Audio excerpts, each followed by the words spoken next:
Airport पर अब रात में भी उतरेंगे विमान। उड़ान सेवाओं पर लगे प्रतिबंध हटे, मरम्मत के लिए लगा था प्रतिबंध।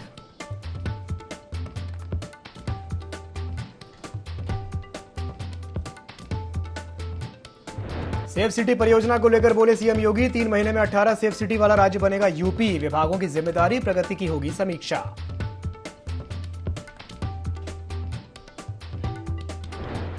सड़क निर्माण की आड़ में भारी भ्रष्टाचार, प्रधानमंत्री ग्राम सड़क योजना की सड़क निर्माण का मामला सड़क बनने के 1 सप्ताह के अंदर उखड़ी।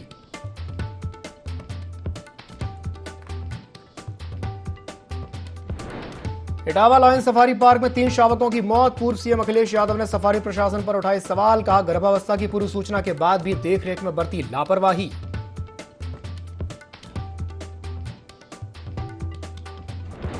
पीलीभीत में पलटी ट्रैक्टर ट्रॉली, हादसे में 14 लोग घायल, घायलों को अस्पताल में कराया गया भर्ती।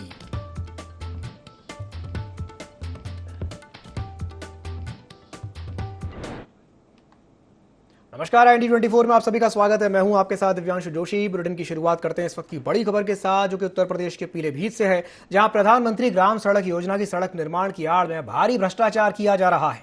सड़क बनने के 1 सप्ताह के बाद ही सड़क उखड़ने का वीडियो वायरल हो गया है। 4 करोड़ 42 लाख की लागत से 7 किलोमीटर की सड़क बनी थी। आरईएस के एक्सीएन फुरकान अली के संरक्षण में भ्रष्टाचार किया जा रहा है। ठेकेदार और एक्सीएन का करोड़ों का बंदरबांट सामने आया है। पूरनपुर दियोरिया मार्ग से अभयपुर माधोपुर का यह मामला बताया जा रहा है। यह बड़ी खबर है उत्तर प्रदेश के पीलीभीत से, जहां प्रधानमंत्री ग्राम सड़क योजना की सड़क निर्माण की आड़ में भारी भ्रष्टाचार देखने को मिला है। सड़क बनने के 1 सप्ताह के बाद ही सड़क उखड़ने लगी है और इसका वीडियो भी अब तेजी से वायरल हो रहा है। 4 करोड़ 42 लाख रुपए की लागत से 7 किलोमीटर लंबी सड़क बनी थी, जो कि अब उखड़ने लगी है। पूरनपुर दियोरिया मार्ग से अभयपुर माधोपुर का यह मामला बताया जा रहा है। और इसी खबर पर अधिक जानकारी के लिए हमारे साथ ब्यूरो चीफ विनय मिश्रा जुड़ गए हैं। विनय जी, प्रधानमंत्री ग्राम सड़क योजना की सड़क निर्माण की आड़ में भारी भ्रष्टाचार का एक मामला पीलीभीत से सामने आया है, क्या जानकारी है, विस्तार से बताइए। जी, यहाँ बता दूंगा कि प्रधानमंत्री सड़क निर्माण योजना के तहत जो है भारी भ्रष्टाचार यहाँ पे देखने को मिला है। यहाँ पे सड़क का जो निर्माण कार्य दिखाया गया वो 4 करोड़ 42 लाख रुपए की लागत से जो है ये 7 किलोमीटर की सड़क जो है अभी 1 हफ्ते पहले बनी है। और तस्वीरों में साफ देख सकते हैं कि सड़कें किस तरीके से जो है उखड़ रही हैं, तो इससे साफ जाहिर है कि इसमें भ्रष्टाचार हुआ है। इसमें ठेकेदार और जो एक्सीएन है उनकी इसमें करोड़ों रुपए की बंदरबाट का मामला उजागर हो रहा है। तो तस्वीरों में साफ तौर पर भ्रष्टाचार उजागर हो रहा है। इस मामले को लेकर के ग्रामीणों ने जो है इसकी शिकायत उच्च अधिकारियों से भी की है। विनय जी, अब जबकि ये वीडियो सामने आ गया है और तेजी से वायरल भी हो रहा है, तो जो जिम्मेदार अधिकारी हैं उनका क्या कुछ कहना है? जी, इसमें जिम्मेदार अधिकारियों का ये कहना है कि जो पानी बढ़ता है इसकी वजह से जो है सड़कें नम पड़ गई हैं और जो इसी वजह से जो उखड़ रहा है। और पानी का मौसम जब सही होता है तो उसको फिर से रिपेयर कराने के लिए उन्होंने दिशा निर्देशित जो है एक्सीएन और पीडब्ल्यूडी के अधिकारियों को उन्होंने किया है। विनय जी, हमारे साथ बने रहिए। तो ये बड़ी खबर है पीलीभीत से, जहां पर सड़क निर्माण में भारी भ्रष्टाचार देखने को मिला है।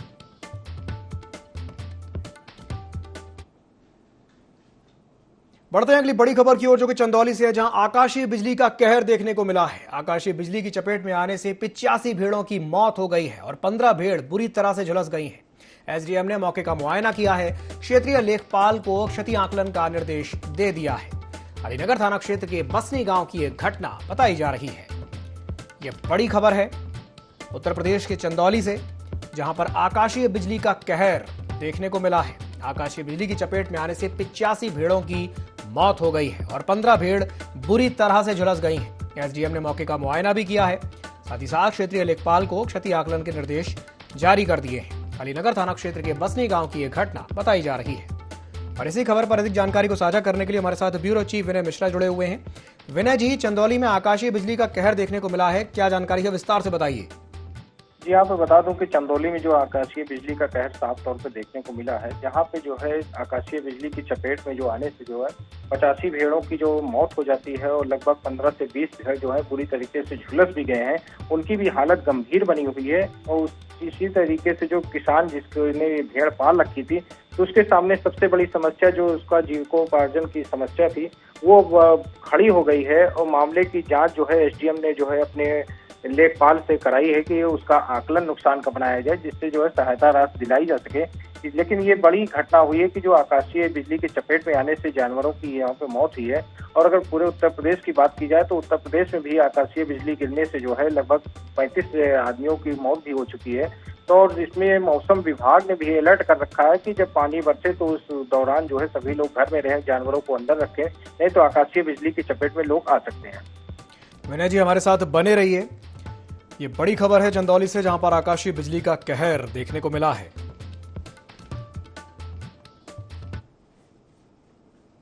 बढ़ते हैं अगली बड़ी खबर की ओर। लखनऊ एयरपोर्ट पर अब रात में भी विमान उतरेंगे। रात 9:30 बजे से लेकर के सुबह 6 बजे तक उड़ान सेवाओं पर जो प्रतिबंध लगे थे अब वो हटा दिए गए हैं। चौधरी चरण सिंह एयरपोर्ट के रनवे की मरम्मत के लिए प्रतिबंध लगाया गया था।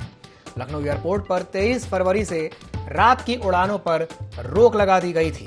ये बड़ी खबर है लखनऊ से। एयरपोर्ट पर अब रात में भी विमान उतरा करेंगे। और इसी खबर पर अधिक जानकारी को साझा करने के लिए हमारे साथ ब्यूरो चीफ विनय मिश्रा जुड़े हुए हैं। विनय जी, लखनऊ एयरपोर्ट पर अब रात में भी विमान उतरा करेंगे, क्या कहेंगे इस पर? जी, आप बता दूं कि लखनऊ का चौधरी चरण सिंह अंतर्राष्ट्रीय एयरपोर्ट है, वहाँ पे जो है रनवे पे जो मरम्मत का काम जो है चल रहा था, जिसकी वजह से जो है 23 फरवरी से इस उड़ान पर रात की उड़ानों पर रोक लगा दिया गया था और ये कल से जो है ये उड़ान चालू कर दी गई है। अब रात में भी जो है एयरपोर्ट पे विमान उतरेंगे और उड़ान भरेंगे। जी विनय जी, जानकारी साझा करने के लिए हमारे साथ बने रहिए। तो ये बड़ी खबर है लखनऊ एयरपोर्ट से, जहां पर लखनऊ एयरपोर्ट अब रात में भी चालू रहेगा। सारे प्रतिबंध हटा दिए गए हैं।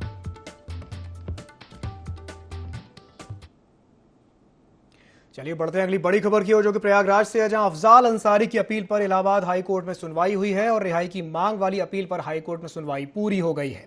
सजा रद्द करने और जमानत वाली अपील पर भी सुनवाई पूरी हो गई है और कोर्ट ने अफजाल अंसारी की अपील पर फैसला सुरक्षित रखा है। 24 जुलाई को इलाहाबाद हाईकोर्ट अपना फैसला सुनाएगा।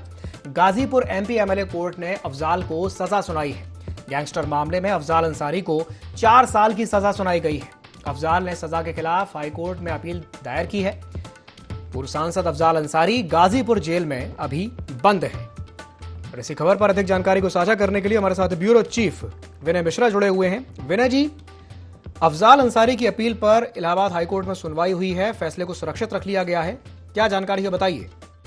जी, आप बता दूं कि गाजीपुर जेल में जो पूर्व सांसद अफजल अंसारी बंद हैं और उन्होंने जो मामला था कि अफजल अंसारी के जो छोटे भाई थे माफिया मुख्तार अंसारी को गाजीपुर अदालत ने सजा सुनाई थी, तो इसी आरोप को लेकर के अफजल ने अपने सह आरोपी के जो बनाए गए थे, तो उनको सजा जो है 4 साल की हुई थी। तो गाजीपुर की अदालत के फैसले को उन्होंने हाई कोर्ट में जो अपील किया है, तो अपील में उनकी याचिका पर सुनवाई करते हुए जो है कोर्ट ने जो फैसला देना है वो 24 जुलाई को देगी।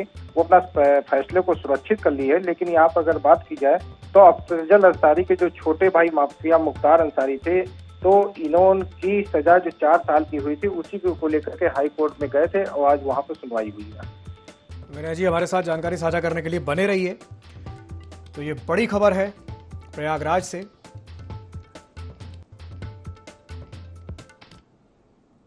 बढ़ते हैं अगली बड़ी खबर की ओर। मुख्यमंत्री योगी आदित्यनाथ ने एक बड़ा आदेश जारी किया है। उन्होंने कहा है कि प्रदेश के सभी पुलिस थानों में सीसीटीवी कैमरे लगाए जाएं। शीर्ष प्राथमिकता के साथ एक स्टैंडर्ड ऑपरेटिंग प्रोसीजर तैयार किया जाए। थानों में जहां जनसुनवाई होती हो वहां पर उच्च गुणवत्ता वाले कैमरे जरूर लगाए जाएंगे। ये बड़ी खबर है लखनऊ से। मुख्यमंत्री योगी आदित्यनाथ ने एक बड़ा आदेश दिया है और इसी खबर पर अधिक जानकारी के लिए हमारे साथ ब्यूरो चीफ विनय मिश्रा जुड़े हुए हैं। विनय जी, सीएम योगी आदित्यनाथ ने एक बड़ा आदेश जारी किया है कि जितने भी थाने हैं, पुलिस थाने, वहां पर सीसीटीवी कैमरे लगाए जाएं, क्या कहेंगे इस पर? जी बिल्कुल, यहाँ पे सीएम योगी आदित्यनाथ की जो सेफ सिटी परियोजना थी उसको लेकर के बैठक हो रही थी, तो गृह विभाग के तमाम अधिकारियों को उन्होंने समीक्षा बैठक में निर्देशित किया है और डीजीपी को खास तौर पे कहा है कि प्रदेश के जितने भी थाने हैं वहाँ पे सीसी कैमरे लगाए जाए और उसका एक स्टैंडर्ड ऑपरेटिंग प्रोसीजर भी तैयार किया जाए। ये कार्य जो है पूरी सिर्फ प्राथमिकता के तौर पर किया जाए। वजह यह है कि जो थानों पे जनसुनवाई होती है वहाँ पे जनसुनवाई क्या होती है उसकी भी मॉनिटरिंग जो है यहाँ पे लखनऊ के कार्यालय जो बना हुआ है तो वहाँ से भी निगरानी होगी, जिससे जो लोग आते हैं शिकायत करने के लिए, तो उनकी शिकायतों को जो है प्राथमिकता के तौर पे अधिकारी सुने और इसकी निगरानी भी यहाँ से होगी। तो जो जनता को समस्या होती थी, थाने में जाने में सुनवाई नहीं होती थी, लेकिन अब जो जनता को यहाँ पे साफ तौर पर सुनवाई भी होगी। वजह है कि सीसी कैमरा लगा होगा, तो उसकी निगरानी यहाँ पे बराबर मॉनिटरिंग होती रहेगी। तो इस तरीके से उत्तर प्रदेश की पुलिस भी इस पे पूरी तरीके से, डीजीपी ने भी आदेश सभी थानों के लिए कर दिया है कि सीसी कैमरे जल्द से जल्द लगाए जाएं। जी विनय जी, काफ़ी बिल्कुल सही कहा आपने कि ये बहुत ज़रूरी भी है कि जितने भी जो थाने हैं वहाँ पर कैमरे लगाए जाएं। जिस तरीके से जो अपराध की घटनाएं सामने आती हैं और जहाँ वहाँ पर ये बहुत ज़्यादा ज़रूरी हो जाता है कि वहाँ पर जहाँ पर जन सुनवाई होती है वहाँ पर सीसीटीवी कैमरे लगे होने बहुत ज़्यादा ज़रूरी है। उच्च गुणवत्ता वाले जो कैमरे हैं वो लगने चाहिए। लेकिन बड़ा सवाल यहाँ पर ये भी है कि जितने भी जो पुलिस थाने हैं, ये जो पूरी प्रक्रिया है इसको पूरा होने में समय भी तो लगेगा। क्या कहेंगे इस पर? जी बिल्कुल, समय की अगर बात की जाए तो समय इस वजह से भी लगेगा कि जो नेटवर्किंग पार्ट है, तमाम ऐसे थाने हैं जहां पे तमाम तरीके की समस्याएं भी हैं, कुछ इंटीरियर इलाकों में भी हैं।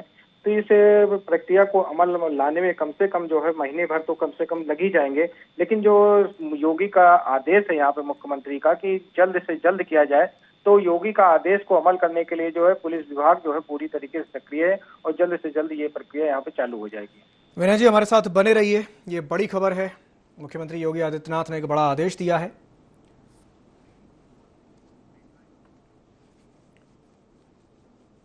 बढ़ते हैं अगली बड़ी खबर की ओर, जो कि बाराबंकी से है, जहां बकरी चराने गई 3 बच्चियां तालाब में डूब गई हैं। 2 बच्चियों की डूबने से मौत हो गई है और एक बच्ची को ग्रामीणों ने बचा लिया है। मसौली थाना क्षेत्र के नहामऊ गांव की एक घटना बताई जा रही है। ये बड़ी खबर है उत्तर प्रदेश के बाराबंकी से, जहां पर बकरी चराने गई 3 बच्चियां तालाब में डूब गई हैं, जिनमें से 2 बच्चियों की डूबने से मौत हो गई है और एक बच्ची को ग्रामीणों ने बचा लिया है। मसौली थाना क्षेत्र के नहामऊ गांव की एक घटना बताई जा रही है और इसी खबर पर अधिक जानकारी को साझा करने के लिए हमारे साथ ब्यूरो चीफ विनय मिश्रा जुड़े हुए हैं। विनय जी, बाराबंकी में 3 बच्चियां बकरी चराने के लिए गई थीं, जिनमें से 2 बच्चियों की मौत हो गई है। क्या है ये पूरा मामला, विस्तार से बताइए। गांव है, वहाँ पे जो है ये नहर में जो है बच्चियां गई हुई थी बकरी को चराने के लिए वहीं पे। तो बकरियां जो चरा रही थी, तो उसी दौरान जो है बच्ची का पैर फिसल जाता है। तो जो तीनों बच्चियां वहां पर रहती, तो एक दूसरे को बचाने के चक्कर में जो तीनों बच्चियां तालाब में डूबने लगती हैं।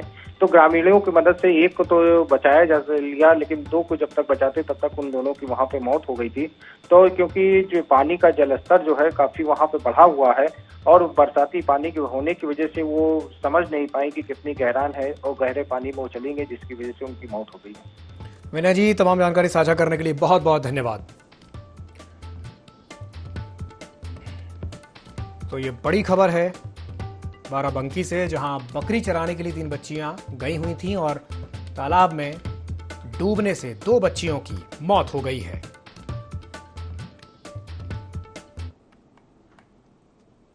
बढ़ते हैं अगली बड़ी खबर की ओर, जो कि बुलंदशहर से है, जहां शिव भक्तों पर हेलीकॉप्टर से फूलों की बारिश की जाएगी। बुलंदशहर पुलिस प्रशासन शिव भक्तों पर फूलों की बारिश करेगा। एसएसपी ने मुख्यालय से हेलीकॉप्टर की मांग की है और मुख्यालय ने सहमति भी दे दी है। गंगा घाट और प्रमुख मंदिरों पर फूलों की बारिश जिला प्रशासन करेगा। सीसीटीवी की निगरानी में शिव भक्तों की सुरक्षा की जाएगी। 40 सीसीटीवी को पुलिस मुख्यालय से कनेक्ट किया गया है। पुलिस प्रशासन ने 140 सीसीटीवी मुख्य मार्गों और मंदिरों पर लगा दिए हैं। ये बड़ी खबर है उत्तर प्रदेश के बुलंदशहर से, जहां शिव भक्तों पर हेलीकॉप्टर से फूलों की बारिश की जाएगी।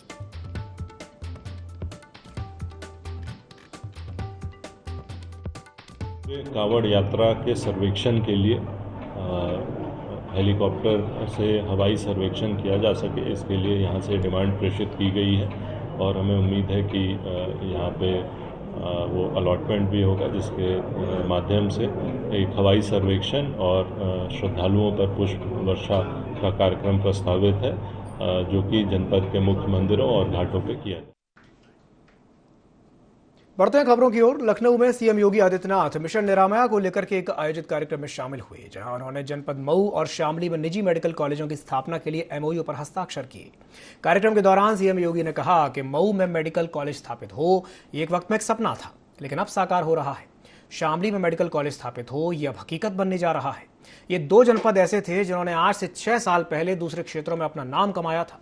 मुख्यमंत्री ने कहा कि महत्वपूर्ण बात तो यह है कि 2 अलग अलग क्षेत्रों में ये मेडिकल कॉलेज स्थापित किए जाएंगे। इनमें से एक पूर्वी उत्तर प्रदेश के मऊ और दूसरा पश्चिमी उत्तर प्रदेश के शामली में पब्लिक प्राइवेट पार्टनरशिप बोर्ड पर स्थापित करने के लिए एमओयू संपन्न हुआ है।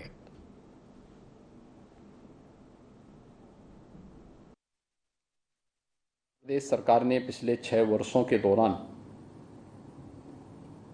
स्वास्थ्य और चिकित्सा शिक्षा के क्षेत्र में जो व्यापक परिवर्तन किए हैं, उस परिवर्तन की कड़ी में आज एक नई उपलब्धि हमारे साथ जुड़ी है, जब मेडिकल एजुकेशन के 2 नए संस्थान स्थापित करने के लिए एमओयू यहाँ पर अभी संपन्न हुआ है। महत्वपूर्ण बात यह है कि ये 2 अलग अलग क्षेत्रों में, एक पूर्वी उत्तर प्रदेश के मऊ में और दूसरा पश्चिमी उत्तर प्रदेश के शामली में पीपीपी मोड पर नए मेडिकल कॉलेज स्थापित करने के लिए यह एमओयू सभी संपन्न हुआ है। प्रदेश में भारी बारिश हो रही है, जिसके चलते उत्तर प्रदेश में बाढ़ की संभावनाएं बन गई हैं। इसे देखते हुए प्रदेश के जल शक्ति मंत्री स्वतंत्र देव सिंह गोंडा दौरे पर निकले हैं, जहां वे तरबगंज क्षेत्र में एली परसोली तटबंध का निरीक्षण करेंगे। साथ ही सिंचाई विभाग के अधिकारियों के साथ बैठक करके उनको आवश्यक दिशा निर्देश देंगे। इस दौरान उन्होंने कहा कि संभावित बाढ़ को देखते हुए सरकार की प्राथमिकता है कि बाढ़ से कोई जनहानि न होने पाए।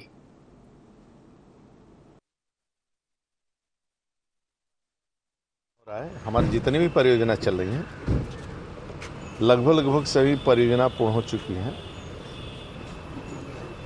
क्योंकि 75 के ऊपर सभी परियोजना लगभग हो चुकी हैं। और बाढ़ की जो कठिनाइयां आने वाली है, क्योंकि उत्तर प्रदेश के बारिश से उतना असर नहीं होता, लेकिन नेपाल, उत्तराखंड, राजस्थान, मध्य प्रदेश, ये सब बारिशें होती हैं जब, तो उसका असर नेपाल का पूरा गंडक, सरयू, घाघरा, राप्ती, जिसके कारण बाढ़ भयंकर आता है। तो उसकी जितने तटबंध हैं, लगभग हमारी जो परियोजना चल रही हैं वो पूर्ण के कगार पर, किसी किसान की हानि ना हो, इसका हम लोग पूरा प्रयास करें। यूपी के जनपद कासगंज की कोतवाली गुंजडुंडवारा क्षेत्र के गांव नगला मोती में एक 18 साल की युवती ने खुद को आग लगा करके खुदकुशी कर ली। युवती के पिता के मुताबिक गांव के ही 3 युवकों ने बीते महीने 6 जून को युवती के साथ दुष्कर्म किया था, लेकिन इसी मामले में एक नया मोड़ सामने आया है। जिनको आरोपी बनाया गया है, उनके परिजनों ने अपर जिलाधिकारी को मामले में जांच कराने की मांग करते हुए बताया कि जो आरोप उन पर दर्ज हुए हैं वो निराधार और झूठे हैं, बल्कि इस मामले का असली मास्टरमाइंड तो उसी लड़की का पिता है। पूर्व में उसने एक व्यक्ति की हत्या करके उनके परिवार को फंसाने की साजिश रची थी। उसके बाद अपनी बहू और नाती की भी हत्या कर चुका है। उसी ने केरोसिन डाल करके लड़की की हत्या की है और सभी को साजिश के तहत फंसाया जा रहा है।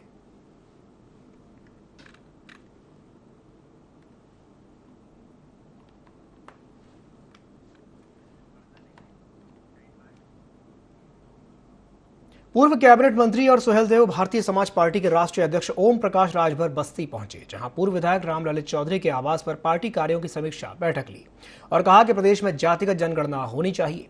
आबादी के हिसाब से हिस्सेदारी तय होगी, इससे वंचितों को आरक्षण का लाभ मिलेगा। सुभाषपा अध्यक्ष ने यूसीसी का भी समर्थन किया, तेलंगाना की शिक्षा व्यवस्था की तारीफ की और कहा कि ऐसी व्यवस्था यूपी और देश के अन्य हिस्सों में भी लागू हो। शिक्षण संस्थाओं में आधी हिस्सेदारी और एक समान शिक्षा मिले।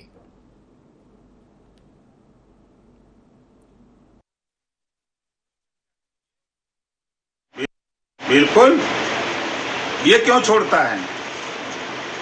लाखों उदाहरण मैं दूंगा, ये छोड़ते हैं तो कोई चर्चा नहीं। ये राजधानी लखनऊ में स्थित डॉक्टर राम मनोहर लोहिया आयुर्विज्ञान संस्थान से एमबीबीएस की पढ़ाई करने वाले छात्रों का भविष्य अंधेरे में है। दरअसल यहां परीक्षा उत्तीर्ण कर चुके छात्रों को भी एमबीबीएस की डिग्री की मान्यता नहीं दी गई है, क्योंकि एमबीबीएस कोर्स को अभी तक नेशनल मेडिकल कमीशन ने मान्यता नहीं दी है। ऐसे में छात्रों को कई मुश्किलों का सामना करना पड़ रहा है, क्योंकि ना तो वो पीजी में दाखिला ले पा रहे हैं और ना ही नौकरी मिल रही है। इसे लेकर के छात्र छात्राओं ने लोहिया प्रशासन के खिलाफ सड़कों पर उतर करके प्रदर्शन किया।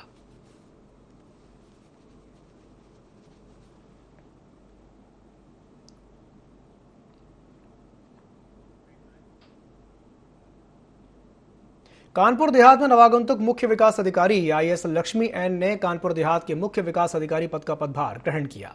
इस दौरान उन्होंने पत्रकारों से भी मुलाकात की और कहा कि शासन की मंशा के अनुरूप तेजी से कानपुर देहात का विकास कार्य कराया जाएगा। साथ ही ग्रामीण इलाकों में तेजी से विकास की गति बढ़ाई जाएगी और हर पात्र गरीब को सरकारी योजना से लाभान्वित करने का प्रयास किया जाएगा। तो वहीं दूसरी ओर लापरवाही बरतने वाले लापरवाह अधिकारी और कर्मचारियों को भी सख्त चेतावनी दी।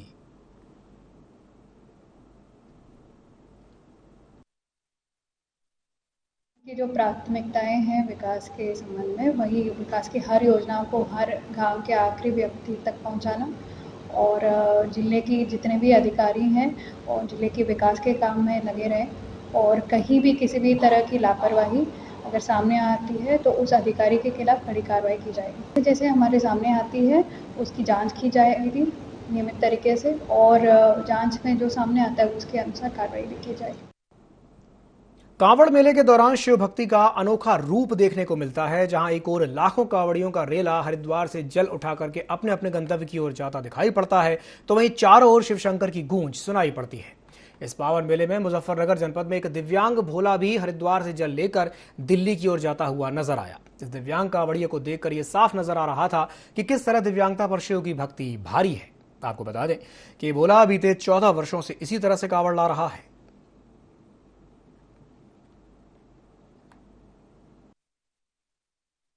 बोले पिट्टू बह गए ये 20-22 17 हैं। वे तो बोले कुछ नहीं, थोड़ा बस पाँवों में प्रॉब्लम है, बस और कुछ नहीं बोले। ये तो भोले बाबा की इच्छा है, माँ बाप है नहीं। यहाँ से हमारे पिताजी और माँ खत्म होगी जब से इच्छा हुई। 14वीं बार लेके जा रहा हूँ। बोले फतेहपुर सदर अस्पताल में ड्यूटी को लेकर के 2 महिला होमगार्ड के बीच जमकर मारपीट हुई, जिसमें एक महिला होमगार्ड को गंभीर चोट आई है। पीड़ित महिला होमगार्ड ने पूरे मामले की शिकायत पुलिस से की है। महिला होमगार्ड ने अपना मोबाइल फोन और चेन भी छीन लेने का आरोप अपने साथी महिला होमगार्ड पर लगाया है।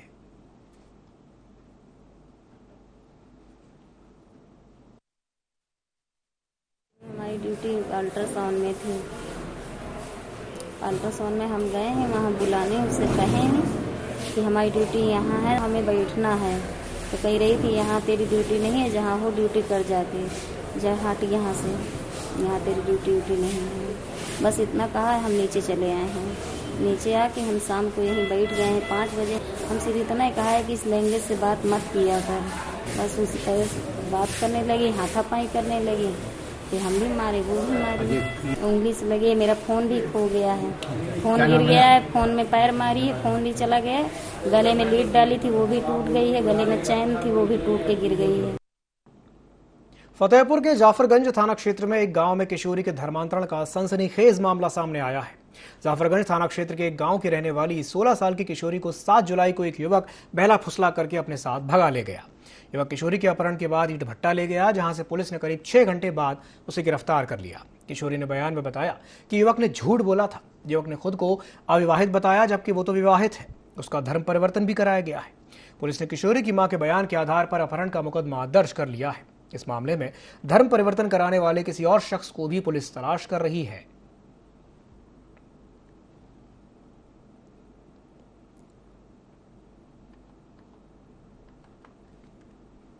तो फतेहपुर के जाफरगंज थाना क्षेत्र में एक गांव में किशोरी के धर्मांतरण का सनसनीखेज मामला सामने आया है। जाफरगंज थाना क्षेत्र में एक 16 साल की किशोरी को 7 जुलाई को एक युवक बहला फुसला करके अपने साथ भगा ले गया था।